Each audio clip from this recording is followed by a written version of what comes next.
You are listening to Inspired Caring with Michelle Magner, episode number 137.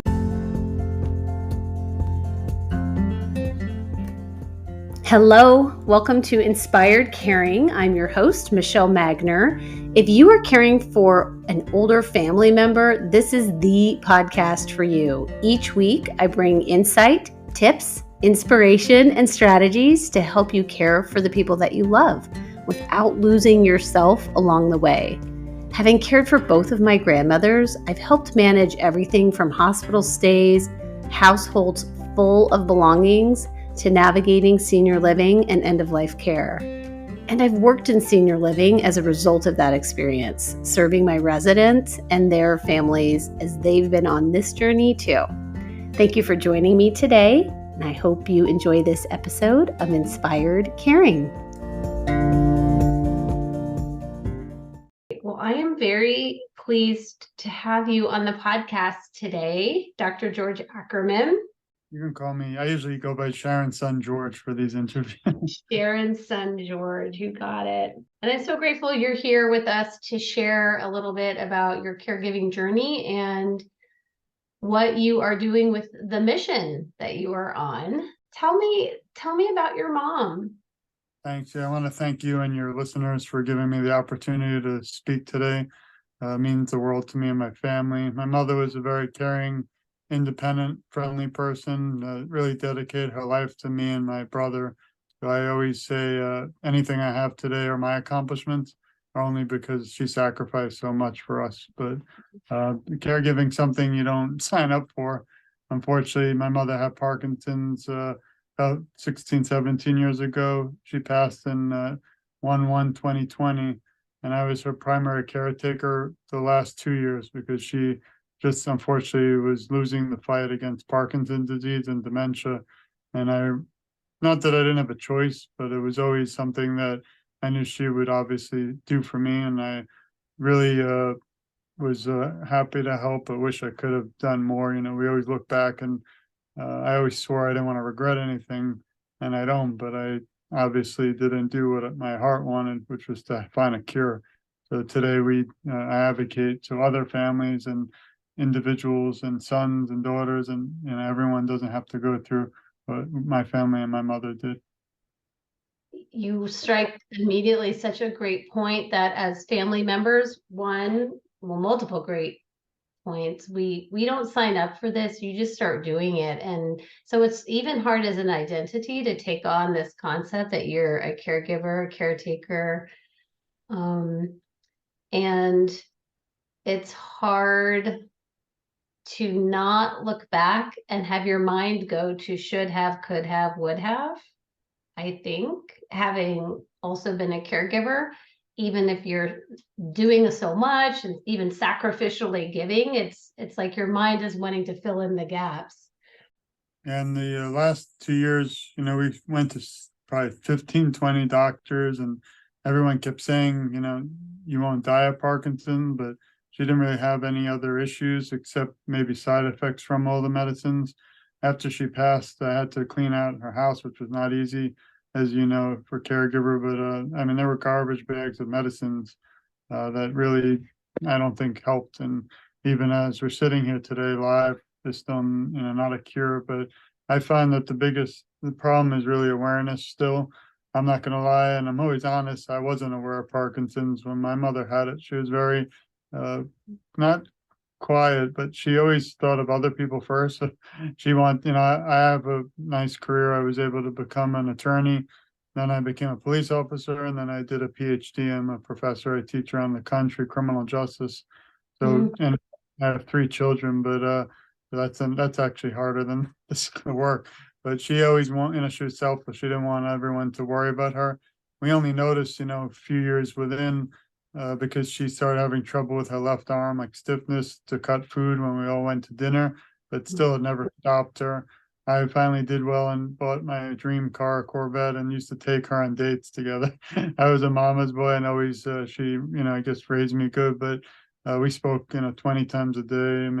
We actually had a plan, and I'm living now in a home that had a room that she was going to move in with us. Unfortunately, we didn't make it, but every time now I pass that room in the house every day, just kind of reminds me of the sadder parts, but I always keep trying to bring her memory back of the happier moments. And your mission and website is Together for Sharon. Yeah. I actually never planned on any of this either. It's all just my wife and I, we didn't expect my mother to pass so quickly. It was just 1 year, the last year that she went to do a study, and unfortunately, I don't know if they took away some medicines or it was too drastic, but she ended up that night at the emergency room, and that was like really the turning point from for everything just went down. Her health, her she was very in shape, but she started getting skinnier.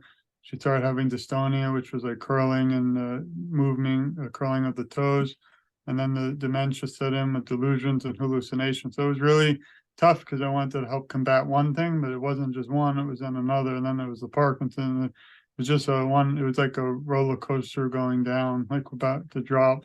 So we tried, everything from medical marijuana license in Florida, and that was odd because I'm a police officer, petrified to do all that. It was all Right.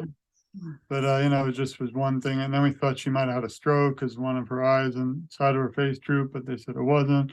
And it was, I mean, I documented it all for medicine. I never shared it. I don't really want her to be remembered for that, but it kind of helps to, explain myself and cope with what was going on. But it was just a journey that I don't want, others to have to recreate. It was not easy. You visited multiple medical practitioners, and what was that like navigating the medical system? Wasn't easy. We didn't also have long-term health insurance because we didn't ever dream that that would happen, and that hurt us a lot. We ended up spending 12,000 a month just to have like caretakers around the clock. Because even though I was around all the time, I still had to go home and see my family. But it was not easy. We didn't find the answers that we wanted. I often remember one last doctor we went to, and I pulled him in a room by myself and said, "Look, doc, is my mother going to live? Because no one." She just kept, hoping. We all hoped. We bought her a brand new little house, only a community away, with a little man-made lake. And I always dreamt, for 10 years at least, because she was only 69.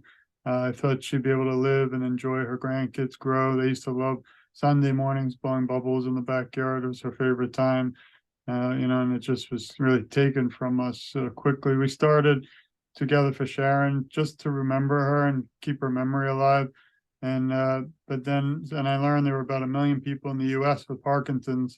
A few months ago, I learned there's something called the World Parkinson Congress, and it's a group that really is incredible that brings together the whole world.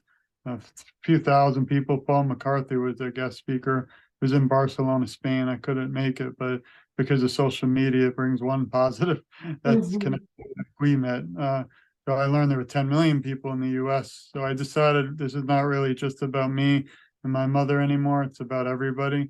So in the last 3 months, because of social media and because of that organization, I was able to meet with about 300 people. I did interviews, and I'm sharing their journeys now throughout the world, and they share it. So it's almost like just beyond me and my mother, just becoming like so heartfelt. And again, I like to send to your viewers and anyone listening that there are people like both of us, but me, who send our love and support and literally want nothing in return. I just want more people to be aware and to find a cure. And last weekend, we had the opportunity to walk and have a table at the American Parkinson's Disease Association. Our family donated about $8,000 in 3 years, and we've also gotten about 2,000 in donation. But we really appreciate all the work they do. We're also help the Parkinson's Foundation, Michael J. Fox Foundation. Again, I'm just a website. I'm just me. We didn't really want this to become like any of those things. I like to kind of just, be me, and really I still cope every day with the loss of my mother. But speaking to you and your audience and all the incredible people I've gotten to speak to has really touched my life and inspires me to keep going. Well, and I think it's so important for us to share our stories and to have you here sharing your story about your mom, because I think so often care partners, family members just get isolated. We're all so spread out, and oftentimes it's one particular person who is doing most of the caretaking. And um, it can be pretty lonely. So I think that when we share our stories and lift up your voice and the story about your mom, that helps other people to know they're not alone. And that word is what I was going to say next, almost like you read my mind, but that's how I felt through the whole thing. Because again, not only was it one thing after another, but I also took over her banking and her the ability to, she was very independent, like I mentioned, but telling somebody you can't drive anymore is like just crushing. And then she went from, taking long walks to gradually going to the walker, then to the wheelchair, which she didn't want to do. And then the last 7 days, I usually don't talk a lot about, but it was almost, we don't have the Death with Dignity Act in the state of Florida. And she Mm. just, for the last 7 days, wasn't really with us. The one nice last memory I have is I grew up in Brooklyn, New York. Now I'm in Florida. She used to love Broadway and she used to take me to all the shows when I was a child. And we saw the Broadway show Cats. And her favorite song was Memory. I played guitar for about 15, 20 years just for fun. And we had a music therapist come in a lot. Some days it was too hard because she was not well. But the last week before she passed, the music therapist was there, and I actually decided to play guitar with them. And we played the song Memory for her from Cats, and we videotaped it. You go to togetherforsharon.com and go to the bottom, you'll see it. You won't see my mother, but it was the last words she ever said was she loved it and thank you. And that was really the Mm. last moment we ever spoke again. So, I just try to, it's hard to even tell the stories. Like, and I always say I'm about 200 pounds, 6'2", police officer, but, and I've talked in front of thousands of people in law enforcement, but when talking about my mother, not easy even today. Yeah. Well, there's really no closure ever. I have a friend who just authored a book about that, and it's just moments of grief where we're in better or tougher spots, I think. And also, it's funny you say that I do a lot of research now. And one thing I don't see, and I could just not be aware of it, is there's not much really for people like me who are still grieving and with the loss of a loved one due to Parkinson's. I have attended several meetings and support groups, but it's really for individuals who are still, with us. So that's one thing. If anyone listening knows of, I guess it's called bereavement, but I never still had that.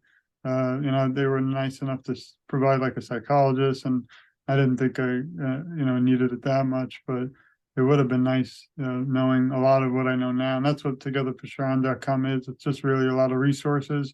I'm not in this, we don't ask for anything like ever in return. If you go to the button interviews, you'll see all the interviews I've done with some of the biggest people in the Parkinson's community. I even had a great opportunity to interview Muhammad Ali's daughter and Mm. just some of those stories. And we started, I don't know if you can see, but this is the Together for Sharon band. It's Yes.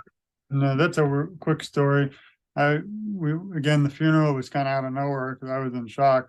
My wife and I wanted to give everyone who just attended something to remember her by, so we figured why not put a little band together. After we left, that time my sister-in-law's boyfriend, now they're married, just sent a picture, and it was just his arm, not his face, but his arm and the band and something behind it, and it kind of clicked with me. I'm like, people like privacy; they don't really want their faces anywhere in the world, but why not start, taking a picture of me and my only my arm, but with the band on. And I don't know what happened, but it went viral, and we ended up, and we paid fully. We donated.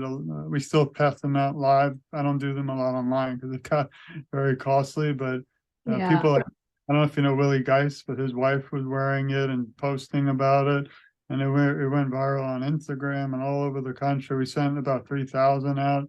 It was just really touching to see the support at the time, and those are the kind of things that just are very touching and again keep me going. Well, and I think I just have this feeling like every time someone says your mother's name, it reignites and resparks her memory, and it's part of her legacy now. Yeah, she's funny. If you got to meet her or know her, she would be, George, don't waste your time, stay with your family. But that's not how I am. I'm a big, before all the advocacy and my mother, when she was well, I was a big proponent of victims' rights. So I'm a big supporter of the family members. Unfortunately, a lot of the time, when someone is, victim of a crime. Unfortunately, they might not be with us, but the Mm-hmm. family of secondary victims, and I've dedicated my whole life to that. And I kind of feel, and it's a sad comparison, but in a way, a lot of individuals in the Parkinson's community and myself, the caretaker, could feel like victims because a lot of time you're forgotten by the healthcare system. Now, thankfully, the Michael J. Fox Foundation has been fighting, and it's called the first bill in the United States ever through Congress and the Senate, called the End Parkinson's Disease Law now. And it's on my website too. I was really honored to be able to speak for only a few minutes to my local representative, and any viewer and yourself can do the same just to have them support this bill. And had a whole beautiful little speech that I have on my website. It was just 3 minutes quick. Practiced it 20 times, never had a problem. And then when I gave it live, I fell apart. Because again, I got to that one moment where you say, my mother loved blowing bubbles in the backyard, and she'll never be able to do that again. So Right. yeah, it was impactful and good for the congresswoman to hear, but it was definitely tough to relive. Absolutely. What do you feel like would be next for you with this mission? Like what are you hoping for? My dream is obviously a cure, and then I can put it all to rest. But until then, I will never stop fighting. There's some nights I don't sleep thinking of just ways to help others. I'd like to be in the community, so I've been to, like, they have the Boca Raton Ballet. My Mhm. wife and I attended, and it was actually the ballet with little kids, but also with Parkinson's patients. So it was beautiful. I wish we had more live things. I'm in Boca Raton, Florida, which is a large elderly population and a big Parkinson's population. I'm an alumni of Florida Atlantic University. They put on some great programs, but really there's not a lot still in our area.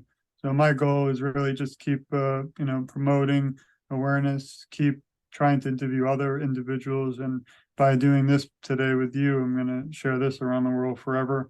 One unique thing I do too is, with my interviews, let's say I interviewed someone, I don't just share one time and then it's, goodbye. I actually become like family with the people, and Mm. they're all inspiring, but then I continue to share it. So it's 365 days a year. I'm going to share it every year. So forever until I can't do it anymore. And hopefully my kids will, you know, continue it on. But really, it's, again, my biggest message is really that we send our love and support. We want nothing in return ever. And that really it's about everybody. It's not just about our journey. I've been told not to talk about it, but I'm excited. I'm up to chapter 4 now in my own book. We're writing about my mother's journey, and I'm Mm. thinking of other things. There's one, I'm going to do a book on all the interviews. I'm going to do a book for grandkids. Like my kids, it was very difficult to tell my children, what was going on. And then another one is very important to me is awareness in the law enforcement and all of emergency management community, because there's just not enough done. As an officer, if you pull someone over, you may think it could be sadly a DUI, like, intoxicated driving, and it's not. It's something, could be dementia, it could be Parkinson, it could be other things. So Mhm. that's something that's in my heart very important too. But all we can do is just keep fighting, keep working together. And I always say, together our voices are just so much stronger. That's absolutely true. I know that with law enforcement, we have silver alerts now, I believe. I feel like those are not, my phone doesn't go off as much as one would think with those. Do you feel like we have work to do in with our frontline law enforcement? Yeah, it's not just law enforcement. It could be fire, it could be Yeah. EMS.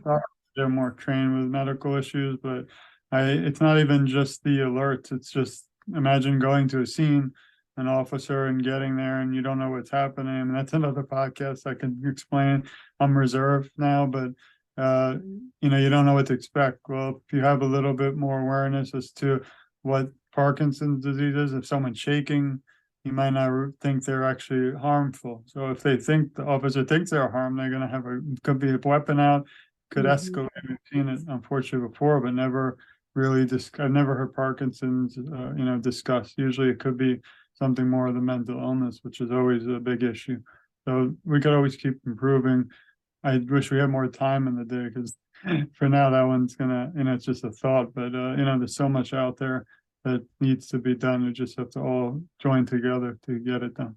I want to talk a little bit more about just having kids and also caring for your mom. How was that for you? Like, how old were your kiddos when you were going through that? Actually, just this an hour before we were speaking, I interviewed my daughter, and a lot of what Mm, she said was she, doesn't remember, or she just had the one line answer because she was about 6. Now she's okay. 11.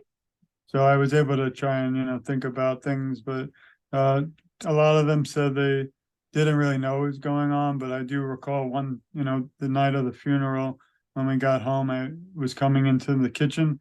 I was already a mess, but I saw all of a sudden I know where my wife was holding my daughter, and she was hysterical crying because, my mother's dream, she never had girls. And when our first daughter was a girl, my mother was in heaven. She always Hmm. she wanted to buy her dolls and dress her up, so they were extremely close. And I guess she realized at that moment that she'll never be able to see her grandmother again, but didn't really know why. So it's still to this day, she sees me doing all this and asks questions, and she was at the walk.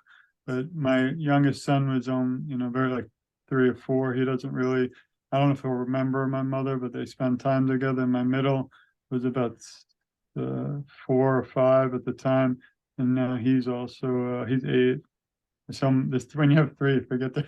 I still try to remember everyone's birthday, and I can remember the entire legal world, but my own kid's birthday is tough. But so he definitely still remembers her. But that's what we do this for. I continue to remind them. The saddest part, unfortunately, the holidays are coming. I used to save a seat for her. I stopped doing that because I don't want everyone else to be sad. But we still hang a stocking, and we still think about her. I light a candle on her birthday every year, and just try and keep them remembering that she was there. She loved them, and still always would. I think that's beautiful. Thinking of ways that as we enter the holidays, for people to honor their loved ones that have passed away, because to your point, it could be very emotional to have an empty seat at the table, but changing it and being open to shifting what the family does, but to continue to, excuse me, keep their memory alive is so important. Yeah, it's not easy. Also, I always say I'm just one son, one person in this fight. So I'm out there on my own a lot, just trying to be creative and thinking of ways. I have a new thing. I just started a fireside chat. We just happen to have a little fire pit in my house. So I started talking. It's not easy, but I talk about my mother in a little video once in a while. I also have it's called Tackling Tough Topics, where there's a lot of things I have questioned that I never had answered, like the medical marijuana, like what people think about the Death with Dignity Act, or even just, if you ever had a question for a doctor, what would it be?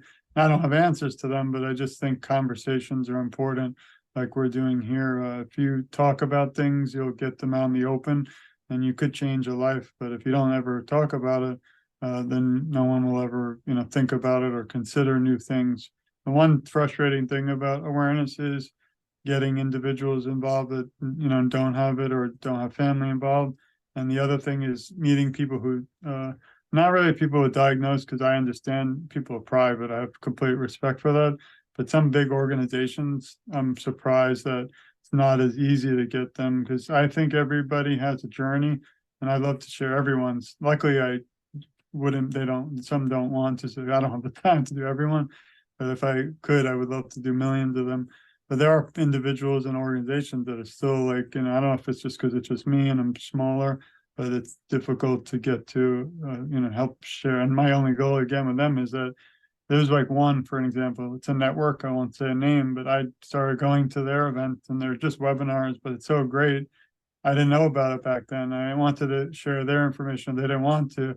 And it hurts my heart, because I'm like, here I am. You have someone, just want to share it around the world and get more people. And, that's the problem with awareness that I still am confused about. So, you can't win every battle, but you keep fighting. And like I said, the ones that hurt most are the ones that I don't know about or that I'm not aware of, because those are the people who I love to share their journeys. If you go to the website too, togetherforsharon.com, and you can click you put your email, and anyone can just share their story. And the other thing that's tough is explaining, unfortunately, these days, that you don't want anything in return. it's sad and it's something to say in our society that people can't just, do things and expect nothing in return. But there are, again, people like us who are exactly doing that. Hmm. So, Well, I agree with you. Collaboration is what's so powerful. And when we have opportunities where big or small organizations can elevate a voice or a mission, it confuses me why they wouldn't take that opportunity. yeah, I've been lucky enough to work with a few that are incredible. And even the Michael J. Fox Foundation added us on their website under their resources, which is really a Mm, beautiful thing. I was actually I've tried a few things and not to take too much time, but had my own little letter writing campaign to about 15 politicians just to see if I could get on a committee or something with the government to fight for Parkinson's. But I got one, form response. So it's kind of frustrating.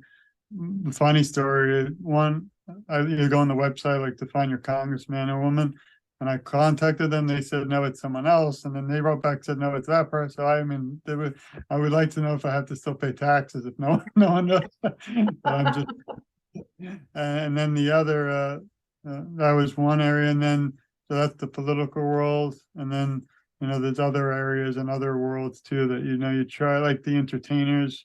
There's a lot of famous people that unfortunately have Parkinson's, and unfortunately it's also growing in the world, and I can get it. I'm not, someone who's, I'm optimistic, but I can get it. So I wrote a lot of letters to families because I wanted to speak to their families, like Ozzy Osbourne and Alan Alda, who my mhm. mother was like when she was growing up.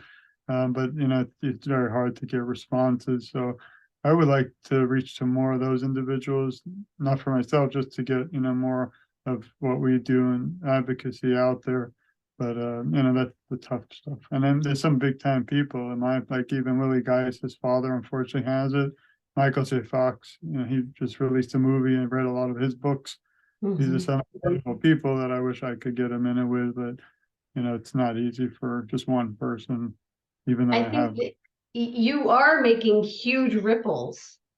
I mean, huge ripples. When I was on your website and I saw all of the interviews that you have done and the messaging and the partnerships, it is so powerful. I think that the impact that you are having is substantial in the Parkinson's community. I appreciate it. And like I said, every time the days like, we work and this, and I'm so tired, but I read the stories that I've done already and then see somebody else out there and I'm like, wow, it's inspirational. I'm not gonna stop. And then I keep going. And sometimes, unfortunately, to the detriment of my own health. I'm writing about that because You need to take care of yourself. you caregivers, whether you were in the past, becoming, or present, you have to, like you said, you have to worry too about your health. But it's hard when you have to worry about your loved one. So it's such an interesting, integral world, and there's no education or really experience that can train you for something like that. It is this very strong, almost a secret bond that people have who have experienced that or have gone through it. Because people who have not been on that journey yet, it's hard for them to wrap their heads around how all encompassing it is.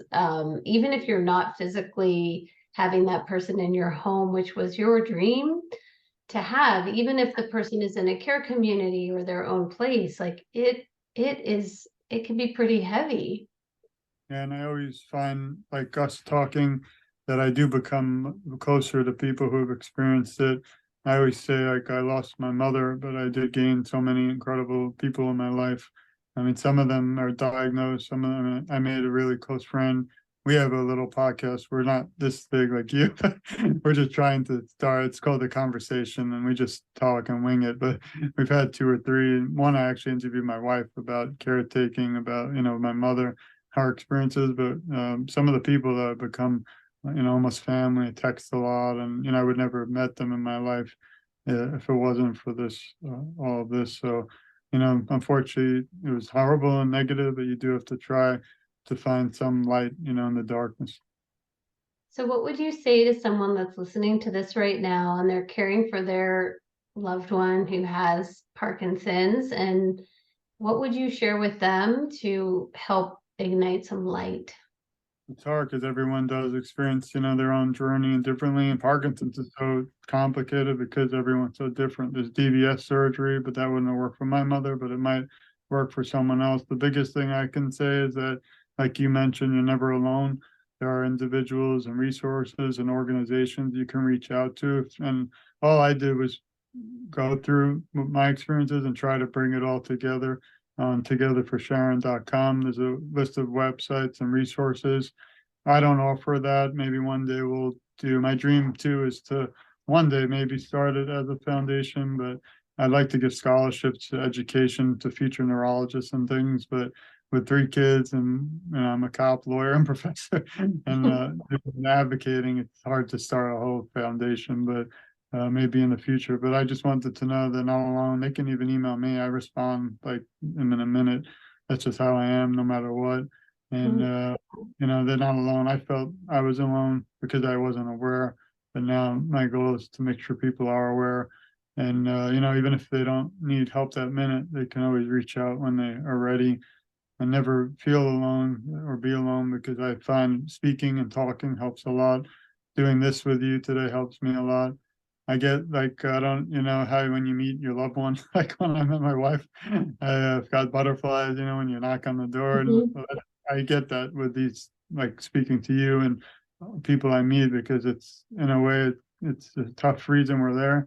But I get excited to share this too with the world, because there's someone, again, we mentioned out there sitting right now, just about to go through this and feel alone. And even if they heard this for 10 minutes, put it down, come back. They know that there's been people who've been through it. We came out on the other side.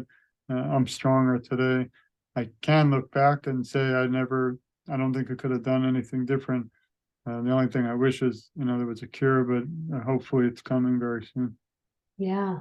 Well, thank you so much for being here and all of the work that you're doing to progress things in this area with Parkinson's. And I'm grateful that you were willing to share your story with us, because I do know how emotional it is. And it just feels very special that you were willing to come on and be part of it with us. I really appreciate you and all you do and your listeners and viewers. And like I said, I hope we all become family now forever, because, like I say, we're really in this journey together. I might have a little deviation or separate area we went, but now going forward, we have to be together. We have to be together with our local politicians, with our local, communities, because even the news and the media, we need them all involved in this fight. I still feel it might be biased, but as you saw, unfortunately, the only good news is my mother missed COVID, but the bad news is COVID was around. But you see how quickly the nation came together and we were able to fight it. I wish we could somehow do that, with Parkinson's disease and a lot of diseases. I don't want, obviously, it to go worldwide to have everyone have to have it, but I do feel that if we could get more notoriety, more people in it, that they would have already had a cure, which is another part that's tough. But like I said, again, I just really am honored to be able to share my story today, but also learn about you and your listeners. And I'm thinking of them all too. Thank you so much. We appreciate you being here. What I know for sure is that things are going fine until they're not. Everyone wants to stay in their home for as long as possible. And then there's a fall or a hospital stay or clear signs of dementia or a diagnosis, and remaining at home becomes questionable or potentially impossible. It is super important that you are informed about what assisted living and nursing home care can offer, and understand how to choose the one that will best fit the needs of your family. I know from personal and professional experience what objections are going to come up and how to navigate those conversations. You love your family member and you are doing a great job. It just feels like the situation is fragile. You're waiting for the other shoe to drop, and you don't know what you don't know. Illuminating Senior Living answers all of your questions and walks you through step by step each common objection and frequently asked question. This course will save you so much time and heartache. Imagine knowing exactly when it's time to move and ensuring the care and safety of your family member. Imagine knowing what specifically to be looking for in a care community and how to have the conversations about moving. Illuminating Senior Living gives you the roadmap so you're prepared. Click the link in the show notes, Illuminating Senior Living, to secure your video course today.